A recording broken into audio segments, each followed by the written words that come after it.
This video has been coming for a long time, guys. I am going to tell you all the reasons why I think you should stay away from the undercut hairstyle when it comes to wearing a hair system.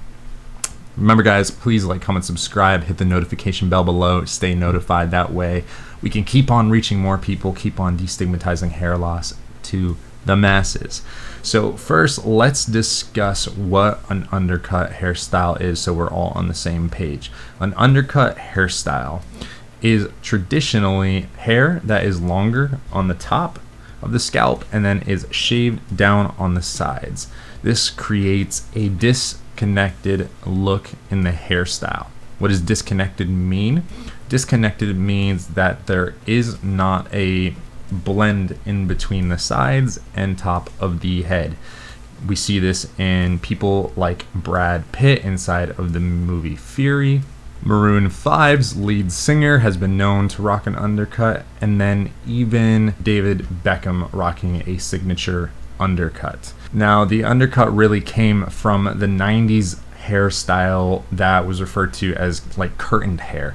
And this can be predominantly seen in actors such as Johnny Depp, Leonardo DiCaprio, Jared Leto at times, and even Cillian Murphy playing Scarecrow inside of The Dark Knight, where traditionally the hair is on the top of the head, is parted in the center, and it comes down the sides of the head, with shorter hair being on the sides. But an undercut hairstyle takes it to another level, with most of the time the sides of the head being shaved down or buzzed down to a very, very short look. Now this creates more volume up top and kind of streamlined sides, adds some height and some volume at the top of the head, and it can look great for some head shapes. This is not a hairstyle that every person with every single style of head shape should be using, though. In a future video, I'll go over some of the different hairstyles that you may want to consider based off of the head shape that you have. Keep that in mind. Most hairstyles will look better for some people as opposed to others because of their head shape. Now, let's talk specifically about an undercut with hair systems. You see a lot of people wearing hair systems with an undercut look, and it makes sense, right? With a hair system, you are shaving part of the head, you are putting a hair system on, plopping some hair on, and in order to not have the need to do a lot of blending between the two, you have longer on the top, shaved down on the sides. Makes sense, right? Well, I don't know if you've noticed, but a lot of undercuts with hair systems don't exactly look 100% believable, in my opinion. They are very, very hard to get right, and we'll talk about it. And we'll talk about some of the reasons why that is. I do believe an undercut style is achievable. I do believe it's possible, and I do believe some people should go for an undercut hairstyle, but not everybody. So first thing to consider is if you do have the right head shape for it. Now, the undercut looks better for those that have an oval or round faced shape. An oval face shape is someone who has a longer face vertically than horizontally, and their cheekbones are the widest part of their face, with their forehead only being a little bit wider than their chin. It's a very balanced face shape. A round face shape is it's quite similar to an oval, however a bit more compressed vertically, has a bit more curvature when it comes to the circumference of the face, with more of a curved chin. These styles are ideal for an undercut, so if you have that, you might want to consider it. But let's talk about why I really don't think an undercut is good for most people. So the first thing about an undercut, right, and let's talk about density first. When you have an undercut, you would think that with shaved down sides, you can get away with different density up top. You don't have that kind of comparison, all that kind of stuff. What I found is actually kind of the opposite. When most people have an undercut and they have shaved sides, the top of their head looks more like it has a rug on top, if you will, because there's so much hair, there is so much volume going on generally, that it looks large. And I think that's something that we need to avoid with hair systems, is very volumized styles, unless you have the hair to compensate that and a lot of volume on the sides of your head. Most of us, especially from European descent, do not have that though. So it's really easy to get that kind of like rug on top look. And some may even say that the undercut look is kind of based around that, but I find that natural hair, organic hair if you will, they have the ability to blend it and kind of manipulate the hair a little bit better than we can, which leads us into the next point that I want to discuss. When you have an undercut, it's very, very easy for your hair system to show when there is lifts. Lifts are incredibly embarrassing for people to see. Now when you have longer hair like I do, you don't see when I'm getting any lifts. And the reason for that is because the hair I'm wearing on top is longer, the hair on the sides is longer, and creates a little bit of a buffer. Even if I have my hair parted over here as I do, and there is a lift going on, I have this hairstyle designed in a way that it's going to cover the lifts between my bio hair and this hair right here. I've gone for a week before with having quite a few lifts, probably even longer than that when I used to go a month in between my services, if you will.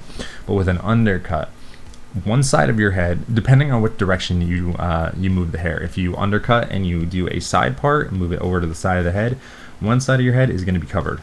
The other side is going to be exposed, meaning that as soon as you get any wrinkles, any ripples, any lifts, it's going to show. It's going to show, or it's more likely to show, I should say. However, with longer hair, if you get any ripples, if you get any wrinkles, if you get any lifts, it generally doesn't show, and it's not something that you have to worry about. Like I said, I've gone quite a bit of time with having lifts with zero issues, and I used to be concerned about it. I used to freak out about those lifts and if people could see them, and then I started to realize with longer hair, it's not apparent. It's not apparent at all, and you can get away with it. Now, let's talk about what that means. That means more maintenance. So right now, if you're going once a month, for example, which is a long time, but if you're going once a month and you have those lifts and you have those issues, but you want to go to an undercut style, in my opinion, you should be reinstalling your system like once every like 10 days to 2 weeks. That way you're not getting lifts. If I was to go for an undercut style right now, I'm doing it every 10 to 14 days actually. I would probably cut it down to no more than 6 to 7. It's more time, more maintenance, more products that you're gonna buy, all that kind of stuff. Now, let's talk about the last point, right? So blending is a lot better when you have longer hair. As long as you get a density that's kind of in the area of what your natural hair is, you can blend it into the sides so much easier. Now my hair system right now is actually too thick because of the shortage of supply that's going on right now, but I can get away with it because of the blend. I have a lot longer hair on the sides, and my natural hair does not have that same volume and kind of poof, right? But because it's a little bit longer, I can volumize the sides of my hair with a blow dryer and kind of get away with this natural transition. If you look at my hair from the side, keep in mind guys, I haven't taken a shower today and it doesn't look perfect, but I can get away with having a little bit more volume on top because it's designed like this. Hair on top of my head is longer than on the sides, but it's cut on the sides, it's cut longer up here, and then it is cut shorter down here. So there is a fade, but it allows for a gentler progression of the blend as opposed to an undercut, which is just a hard stop. And it's really interesting. I mean, you think that an undercut, that disconnected look, would actually help the hair system. In my opinion, it actually hurts. But this is just my opinion, guys. I know some of you love undercut looks and it's what you want, but it's not what I recommend, really.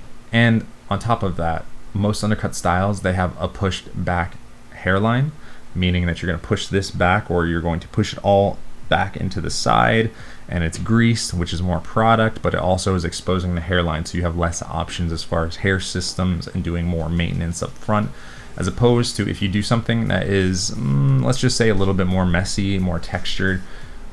You know, like I said, my hairstyle isn't perfect right now because I don't have the exact right unit, but what I do is I actually tend to kind of push it a little bit to the side, do a side part, push a little bit to the side and a little bit forward, so that way it's covering most, if not all, of the hairline, and I don't have any problems.